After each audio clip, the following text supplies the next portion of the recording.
Have you ever seen a beautiful old house and wondered what its story is?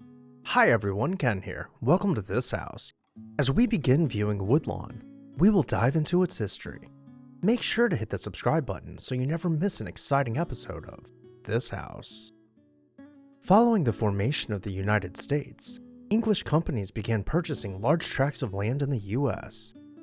Even though the British monarchy was unable to rule in America, it did not mean that the Brits had to take a loss on profits. Many wealthy Englishmen already held financial interest in the newly formed country and speculatively invested in undeveloped land to further increase their wealth. In 1792, American William Bingham, one of the nation's largest landholders, sold half of his landholdings to an English company.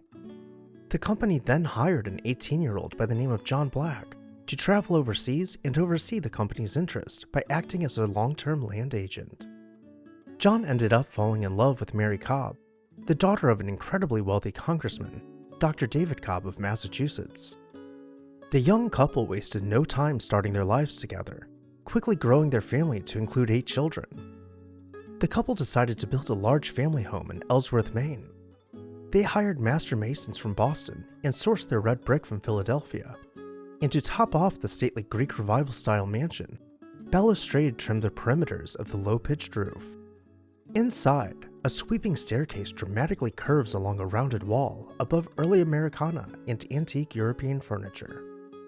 We can push back the pocket doors below an elliptical arch opening to reveal the dining room, centered on a stone fireplace surround supporting a gilded mirror.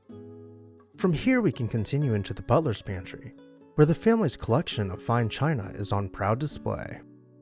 This will bring us to the breakfast room, where the family could have enjoyed a more comfortable and less formal dinner.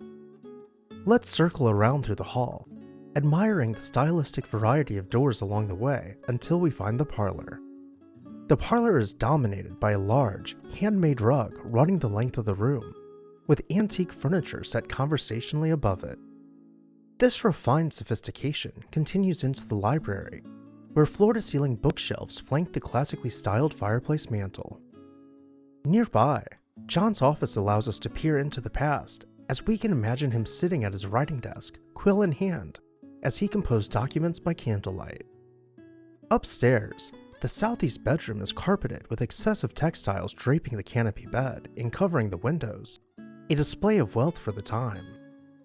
The northeast bedroom is similarly styled, though, through its staging, we can more easily see each item that would have been in daily use, from the wash basin to the boudoir. Woodlawn passed through the family for generations until 1928, when it was donated to the Hancock County Trustees of Public Reservations. Today, the house continues to be open to the public for special events and tours. Did you have a favorite room? Let me know down below in the comments section, and while you're there, make sure to hit that subscribe button so you never miss an exciting episode of this house.